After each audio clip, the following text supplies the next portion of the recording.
ఈ సీజన్ ఐపీఎల్లో ఏ మ్యాచ్కు లేనంత క్రేజ్ ఎస్ఆర్హెచ్ వర్సెస్ ఆర్సీబీ మ్యాచ్కు ఎందుకు ఉంది అంటే విరాట్ కోహ్లీ ఫామ్లో ఉన్నాడు, భువనేశ్వర్ కుమార్ ఫామ్లో ఉన్నాడు, ఇటువైపు ఎస్ఆర్హెచ్ కూడా మంచి ఫామ్లో ఉంది. హెన్రిక్ క్లాసెన్ ఆరెంజ్ క్యాప్ రేస్లో ఉన్నాడు, అభిషేక్ శర్మ ఆరెంజ్ క్యాప్ రేస్లో ఉన్నాడు, ఇషాన్ కిషన్ అద్భుతంగా ఆడుతున్నాడు, ప్యాట్ కమిన్స్ బాగా లీడ్ చేస్తున్నాడు, బౌలింగ్లోనూ ఇరగదీస్తున్నాడు. సో ఇవన్నీ రీజన్స్ వల్ల ఈ మ్యాచ్కి అంత క్రేజ్ ఉంది. మరి ఇంత క్రేజ్ లేకపోతే 4 లక్షల మంది ఏ మ్యాచ్ టికెట్స్ కోసం కూడా ఇంత ఆన్లైన్లో ఇంతమంది క్యూలో లేదు. 4 లక్షల మంది క్యూలో ఉంటే అందులో కొద్ది మందికి మాత్రమే టికెట్లు దక్కాయి. సో టికెట్ల కోసం జరిగిన హంగామా అంతా ఇంత కాదు, అది ఇంకా ఇప్పటికీ కూడా టికెట్స్ అడిగే వాళ్ళు అడుగుతూనే ఉన్నారు. ఆర్సీబీ మ్యాచ్ని లైవ్లో చూడాలి, గ్రౌండ్లో చూడాలి అని అయితే చాలా మంది అనుకుంటున్నారు. దానికి రీజన్ ఆల్రెడీ మనం చెప్పుకున్నాం. సో మరి ఇప్పుడు ఇంకొకటి కూడా ఉంది. అతిపెద్ద రీజన్ ఏంటి అంటే సన్ రైజర్స్ హైదరాబాద్ టాప్ 2లో చేరుతుందా? మరి చేరడానికి అడ్డంకులు ఏమున్నాయి? చేరడం అంత ఈజీ అంటే అంత ఈజీ అయితే కాదు, కానీ అసాధ్యం అయితే కాదు సన్ రైజర్స్ లాంటి టీంకి. మరి అపోనెంట్ని చూస్తే కనుక ఆర్సీబీ చాలా స్ట్రాంగ్గా ఉంది, వాళ్ళ బౌలింగ్ అటాక్ కూడా అద్భుతంగా ఉంది. మరి ఏ పిచ్ మీద జరుగుతోంది ఈ మ్యాచ్, కండిషన్స్ ఎలా ఉండబోతున్నాయి, ఎవరికి ఫేవర్గా ఉంటున్నాయి, ఆ డీటెయిల్స్ అన్నీ ఒకసారి చూద్దాం. Welcome to Crick My Show. నా పేరు DV Ramana. Sunrisers Hyderabad versus Royal Challengers Bengaluru మ్యాచ్లో ఎస్ఆర్హెచ్ గనక గెలిచి టాప్ 2కి వెళ్ళాలి అంటే మంచి రన్ రేట్తో గెలవాలి. ఎందుకంటే నిన్నటి మ్యాచ్లో చూసాం మనము, గుజరాత్ టైటన్స్ చెన్నై సూపర్ కింగ్స్ని దారుణంగా ఓడించింది, 80+ రన్స్ మార్జిన్తో గెలిచింది. గెలవడంతో ఆ టీం రన్ రేట్ అయితే చాలా మెరుగైంది. మరి ఆ రన్ రేట్ని క్రాస్ చేయాలన్నా, టాప్ 2లో ప్లేస్ సంపాదించాలన్నా ఎస్ఆర్హెచ్కి అయితే కొన్ని ఈక్వేషన్స్ ఉన్నాయి. అవేంటి అంటే 200+ రన్స్ స్కోర్ చేసి, ఫస్ట్ బ్యాటింగ్ చేసి 200+ రన్స్ స్కోర్ చేసి ఆర్సీబీని 80+ రన్స్ మార్జిన్తో గెలిస్తే, అంటే 87 రన్స్ కనుక తేడాతో గెలిస్తే అప్పుడు టాప్ 2కి వెళ్ళే ఛాన్స్ అయితే ఉంటుంది సన్ రైజర్స్ హైదరాబాద్కి. మరి ఇది జరగాలి అంటే ఫస్ట్ బ్యాటింగ్ చేయాలి సన్ రైజర్స్ హైదరాబాద్. కొన్ని టార్గెట్ చేజింగ్ చేస్తున్నప్పుడు మరి ఎంత టార్గెట్ ఇస్తుంది ఆర్సీబీ అనే దానిపైన డిపెండ్ అయి ఉంటుంది. ఎంత టార్గెట్ ఇచ్చినా కూడా, ఒకవేళ 170, 160, 160 to 180+ టార్గెట్ ఎంత ఇచ్చినా కూడా 12 ఓవర్ల లోపు చేయాలి. మరి ఇదైతే చాలా కష్టం. ఒకవేళ ఫస్ట్ బ్యాటింగ్ కనుక ఆర్సీబీ చేస్తే ఎస్ఆర్హెచ్ టాప్ 2 ఆశలు అయితే చాలా చాలా సంక్లిష్టంగా మారుతాయి. అదే ఎస్ఆర్హెచ్ కనుక ఫస్ట్ బ్యాటింగ్ చేసింది అనుకోండి, అప్పుడు కొంచెం ఈజీగా మారుతుంది మెథడ్ మనకి. ఎందుకంటే ఫస్ట్ బ్యాటింగ్ చేస్తే భారీ స్కోర్లు నమోదు చేయొచ్చు. గెలవడానికి ఇంకొకటి మనకి పాజిటివ్ అంశం కూడా ఏముందంటే, ఈ మ్యాచ్ ఆడబోయేది పిచ్ నెంబర్ 2లో. పిచ్ నెంబర్ 2లో ఇప్పటి వరకు జరిగిన 2 మ్యాచ్ల్లో కూడా సన్ రైజర్స్ హైదరాబాద్ ఒకసారి 242 రన్స్ స్కోర్ చేసింది, ఇంకోసారి 230+ రన్స్ స్కోర్ చేసింది. డీసీ మీద గెలిచింది, పంజాబ్ కింగ్స్ మీద గెలిచింది. మరి ఇటువంటి పిచ్ మీద ఆడుతున్నప్పుడు భారీ స్కోర్ నమోదు చేయడానికి అవకాశం ఉంటుంది. అది కూడా ఫస్ట్ బ్యాటింగ్ చేస్తే మాత్రం చాలా అద్భుతంగా భారీ స్కోర్ను పుటప్ చేయొచ్చు. అయితే ఇక్కడ ఇంకొకటి కూడా ఉంది. ఈ 2 మ్యాచ్ల్లో ఎస్ఆర్హెచ్ గెలిచినప్పుడు 40+ రన్స్ 30+ రన్స్ తేడాతోనే గెలిచింది. ఎందుకంటే అపోనెంట్ టీం కూడా ఇక్కడ బ్యాటింగ్ ఫ్రెండ్లీ పిచ్ ఉందంటే వాళ్ళ బ్యాటర్స్ కూడా కుమ్మి పడేస్తారు.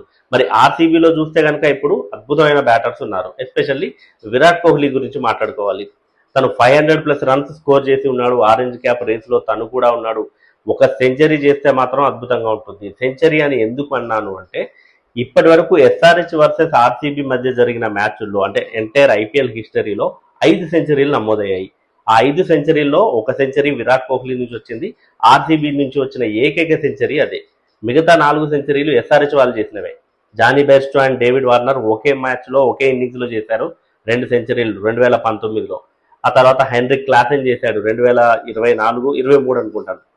2024లో ట్రావిస్ హెడ్ చేశాడు చిన్నస్వామి స్టేడియంలో. సో మొత్తం ఈ సెంచురియన్స్ ఇప్పుడు ఆడుతున్నటువంటి మ్యాచ్లో 3 ఉన్నారు. మరి ఆ సెంచురియన్స్ లిస్టులో Klaasen, Travis head, Virat Kohli. మరి ఈ 3లో ఎవరి నుంచి అయినా సెంచరీ చూస్తామా? ఇక మనం ఈ పిచ్ నెంబర్ 2 అన్నాం కదా, పిచ్ నెంబర్ 2లో అభిషేక్ శర్మ సెంచరీ చేశాడు, 130+ రన్స్ స్కోర్ చేశాడు. మరి మరోసారి అతను అదే ప్రూవ్ చేసుకునే ఛాన్స్ ఉందా? తన నుంచి రీసెంట్గా పెద్ద నాకైతే బాకీ ఉంది మళ్ళీ. కాబట్టి అతను ఇప్పటికే ఒక సెంచరీ చేశాడు, 3 హాఫ్ సెంచరీలో ఏమైనా చేశాడు. సో తను కూడా మంచి ఫామ్లోకి రావాలి. మళ్ళీ ఎప్పుడైతే టాప్ 2లో చేరాలి ఎస్ఆర్హెచ్ ఖచ్చితంగా ఈ మ్యాచ్ గెలిచి అన్న తరుణంలో తన నుంచి అయితే ఒక బిగ్ నాక్ కోరుకుంటుంది. ట్రావిస్ హెడ్ విషయంలో కూడా అంతే. ఇక Heinrich Klaasen and Ishan Kishan Ishan Kishan last మ్యాచ్లో అద్భుతంగా ఆడి మ్యాచ్ని గెలిపించాడు సింగిల్ హ్యాండెడ్లీ. ఇక హెన్రీ క్లాసన్ కూడా మంచి ఫామ్లో ఉన్నాడు, ఆరెంజ్ క్యాప్ రేస్లో ఉన్నాడని చెప్తున్నాం. కాబట్టి వీళ్ళ నుంచి అయితే ఈ నలుగురి బ్యాటింగ్ మీదనే చాలా డిపెండ్ అయి ఉంటుంది ఎస్ఆర్హెచ్ ఎంత భారీ స్కోర్ చేయగలుగుతుంది అనే విషయం. Travis Head and Saqib Hussain ఇద్దరు ఇంపాక్ట్ ప్లేయర్గా స్వాప్ అవుతారు ఖచ్చితంగా. ఇక మిగతా టీం అంతా సేమ్ ఉంటుంది. ఇక ఆర్సీబీ విషయానికి వస్తే అందరికంటే ఫస్ట్ మాట్లాడుకోవాల్సింది విరాట్ కోహ్లీ గురించి. విరాట్ కోహ్లీ గురించి ఆల్రెడీ 500+ రన్స్ చేశారని చెప్పాము. ఉప్పల్ స్టేడియంలోనే తనకి వచ్చిన సెంచరీ కూడా, ఎస్ఆర్హెచ్ పై తను చేసిన సెంచరీ ఉప్పల్ స్టేడియంలోనే వచ్చింది. ఈ స్టేడియంలో అతను ఇంటర్నేషనల్ మ్యాచ్ల్లో కూడా మంచి రికార్డ్స్ ఉన్నాయి. కాబట్టి మరి ఒకసారి 17 బాల్స్లో 40+ రన్స్ ఏమో స్కోర్ చేశాడు విరాట్ కోహ్లీ ఇదే గ్రౌండ్లో. కాబట్టి తనకి ఇక్కడైతే మంచి రికార్డ్స్ ఉన్నాయి. మరోసారి ఆ రికార్డ్ని అందుకునే ప్రయత్నం అయితే చేస్తాడు విరాట్ కోహ్లీ. ఇక భువనేశ్వర్ కుమార్ 11 సీజన్లు ఎస్ఆర్హెచ్కు ఆడాడు. తను ఇప్పుడు అద్భుతమైన ఫామ్లో ఉన్నాడు. ఇక్కడ పిచ్ ఎలా బిహేవ్ చేస్తుంది, ప్రతి మూల ఇతనికి తెలుసు. ఈ గ్రౌండ్లోని ప్రతి మూల ఇతనికి తెలుసు, ప్రతి మూలకు ఇతడు తెలుసు. ఆ రేంజ్లో అడాప్ట్ చేసుకున్నారు ఎస్ఆర్హెచ్ భువనేశ్వర్ కుమార్ని. అతను కూడా వరుసగా 2 సీజన్లు పర్పుల్ క్యాప్ విన్నర్గా ఉన్నాడు. 2016లో 17లో 2016లో పర్పుల్ క్యాప్ గెలిచినప్పుడు అప్పుడు ఎస్ఆర్హెచ్ ఛాంపియన్గా నిలిచింది. సో అటువంటి ప్లేయర్ మరి తన నుంచి అయితే ఎస్ఆర్హెచ్ బ్యాటర్లకి ఖచ్చితంగా థ్రెట్ ఉంటుంది భువనేశ్వర్ కుమార్ నుంచి. తను ఈసారి కూడా లీడింగ్ వికెట్ టేకర్గా కొనసాగుతున్నాడు. మరి తను ఈసారి కూడా పర్పుల్ క్యాప్ రేసులో ఉన్నాడు. ఆర్సీబీకి ఖచ్చితంగా మరోసారి ట్రోఫీ అందించే దిశగా అయితే అతడు దూసుకుపోతున్నాడు. సో అతడి నుంచి చాలా థ్రెట్ ఉంటుంది. ఎస్పెషల్లీ అభిషేక్ శర్మ అండ్ భువనేశ్వర్ కుమార్ యొక్క వాళ్ళిద్దరు మ్యాచ్అప్ అయితే చూడముచ్చటగా ఉంటుందని చెప్పొచ్చు. ఇక నెక్స్ట్ గ్రాస్ హెజిల్వుడ్ ఉన్నాడు, జేకబ్ డఫీ ఉన్నాడు. అండ్ జేకబ్ డఫీతో అయితే ట్రావిస్ హెడ్కి ముప్పు పొంచి ఉంటుంది. ఇక స్పిన్నర్లు అంటే సుయాష్ శర్మ, కృణాల్ పాండ్యే, వాళ్ళ కెప్టెన్ తిరిగి వచ్చాడు రజత్ పటిదార్. ఇప్పుడు గాయం నుంచి కోరుకొని ఫిట్గా ఉన్నాడు. అతను మళ్ళీ టీంలోకి అయితే వచ్చాడు, కెప్టెన్సీ చేస్తాడు ఇప్పుడు. అతడు రావడంతో వెంకటేష్ అయ్యర్ని మరి కూర్చోబెట్టే అవకాశాలు అయితే ఉన్నాయి. ఎందుకంటే దేవదత్ పడికల్ని ఎట్లాగో కూర్చోబెట్టలేరు, తను మంచి ఫామ్లో ఉన్నాడు. కాబట్టి వెంకటేష్ అయ్యర్కి ఛాన్స్ దొరకడం కాస్త కష్టమే అని చెప్పొచ్చు. ఇక మరి విరాట్ కోహ్లీని అవుట్ చేయడానికి, విరాట్ కోహ్లీ వికెట్ తీయడానికి ప్యాట్ కమిన్స్ ఎటువంటి ప్లాన్తో వస్తాడు ఈ మ్యాచ్లో అనేది అయితే ఇంట్రెస్టింగ్గా ఉంటుంది.